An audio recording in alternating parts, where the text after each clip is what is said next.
Well, here we are in the famous marble halls of Arsenal. Me and Gary know it really well, coming here as players, going into the away dressing room, but we are with three of the most knowledgeable Arsenal fans about.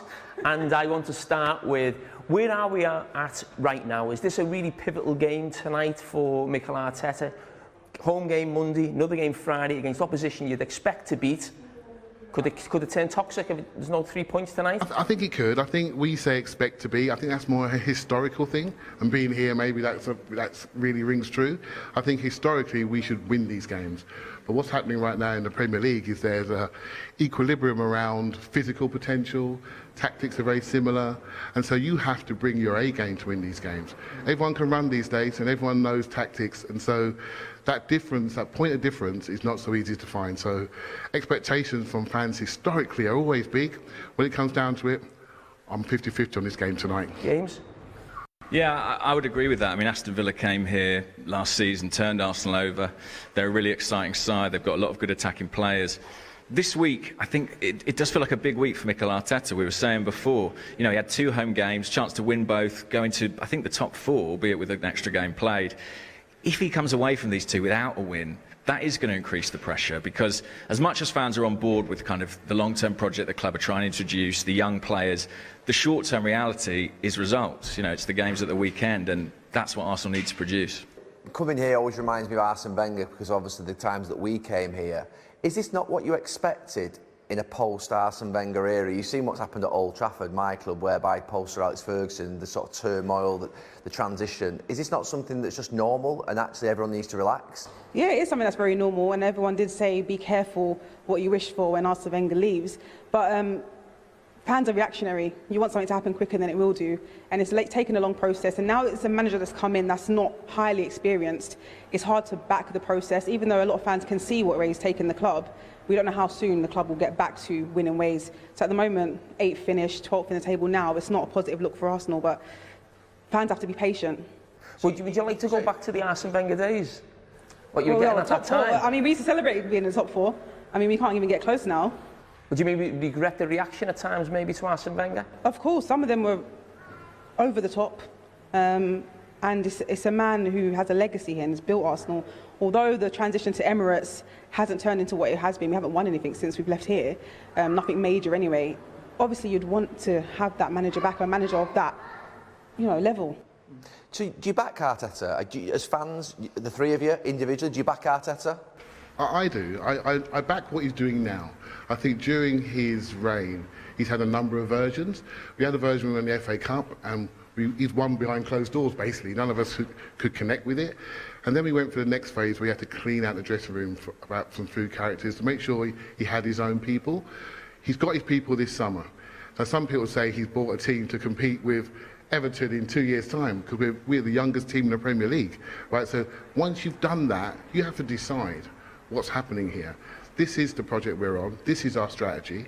I can sit back and wish for better days, but this is it. We are the youngest team in the league, and now we have to hold on to that and allow an environment for these young players to develop. James, is the problem at Arsenal, it feels like there's not just Mikel Arteta, there's a lot of people above him that are almost learning on the job? Look, there's a lot of young people in very high-powered jobs within Arsenal. You're not just talking about Mikel Arteta, you're talking about Edu, the technical director, relatively young, the chief executive, Ivan Ketchum as well. Learning on the job, very possibly. But, I mean, I think if you go down that route, and Arsenal very clearly gone down that route, even in the academy, it's run by Per Mertesacker, that's his first job post-playing. I think with that, you have to have a degree of patience. You know, if you make that choice, if you put these people in those positions, and you supplement that with young players too, it's very clear what the strategy is, and it's very clear that that's not one that's focused on the immediate term, the very, very short term. It's an uncomfortable reality for Arsenal fans, but I don't really think we'll see the fruits of this project, this idea, for maybe 2 to 3 years. But people are tired of that. You know, no one wants to hear that. There's not enough patience around. It's a long time since Arsenal competing in the Champions League, competing for major honours. You know, the patience is wearing thin. But when you look at it, it is going to take time. And personally, I think even if you change the manager, you look at generally the infrastructure, the squad they've got, it's going to take a bit of time. I think it'll take longer than 2 to 3 years. It may well, yeah. In terms of the ownership, where are you at with that at the moment?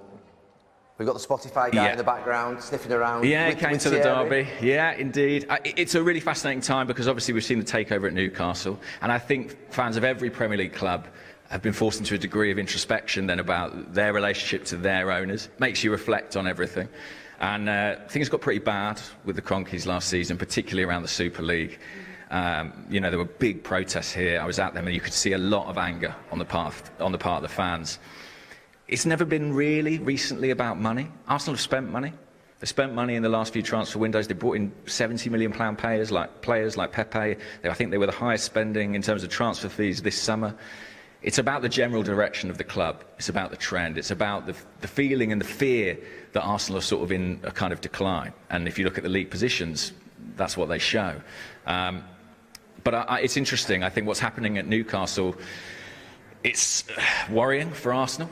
I mean, of all the clubs in the Premier League, I think Arsenal will be one of the ones feeling most vulnerable because their position as a kind of big six club is up for grabs. If you're Newcastle, you've got that influx of cash, who are you targeting there?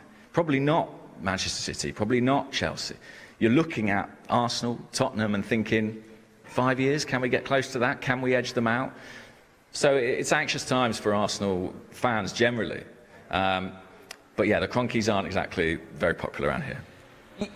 Go back a lot longer, and you maybe go back to, obviously, the double team in 71, then you go a long time until you win the title league, and you'd have to wait for that huge figure. George Graham comes in 89, then another huge figure in Arsene Wenger. Is that what it's going to take for Arsenal, almost that special genius manager to come and sort of take you from where you are now? It's not going to be an ownership who's going to throw a lot of money at it. Whether you mentioned that you spent a lot of money, but that sort of figure that maybe Liverpool have had in terms of Jurgen Klopp, because I always feel Liverpool were in a similar situation to where Arsenal were in, where you couldn't quite qualify for Champions League. That was the target, and you get this manager coming who everyone thinks amazing, and all of a sudden takes that club, or Liverpool now, to where you want to be. Do you think you're still waiting for that figure that you've had in the past? I think that gives us comfort. I think even same with Man United, having that big figure there gives you comfort. But clubs are run in different ways now. I think what we had before was a single point of failure in Wenger. Now we have a huge organisation, a huge club, and people look at structures, look at technical directors, they look at what you're doing data-wise, look at all of these things that are behind the club. Now fans are always looking for that guy, and I think Klopp suits the club he's in. Right? Emotionally, he suits the club he's in. So the marriage is perfect. Right? With Arteta, he's still trying to convince everybody who he is. His track record isn't as long. And so we have to buy into that experience level, which isn't very great. So when we have a good result, great. When we don't, we question if we're going the right direction. Are we doing things that befit a club of our size, a club of our stature? Because between the three clubs, Man United, Liverpool and Arsenal, historically the three biggest clubs in the country. You know that. So why are we the ones going this path? And that's the challenge that we have. And I think that expectation gap between fans and where we are today is the gap that we sometimes will bring out a toxic atmosphere if things go wrong tonight. One word answer to all three of you. If you could change one thing, the ownership, the manager or the players, what would it be? Ownership. I think I would... It's a hard one, that. It's hard. Clive? That's what I do. You're like one of the players. I will add more quality players. So you change the players? I would add more quality. I think, like, when people talk about change of ownership, they're kind of envisioning that coming with this huge influx of star players. That's true. So I think money. it always comes back to players. Like, players is what determines where you stand in the league. It's quality at the end of the day. So I think you have to say players. Score prediction as well tonight. Anyone confident? Narrow Arsenal win. 2-1 maybe. Yeah, 3-2. Oh, take that on goals. Friday night.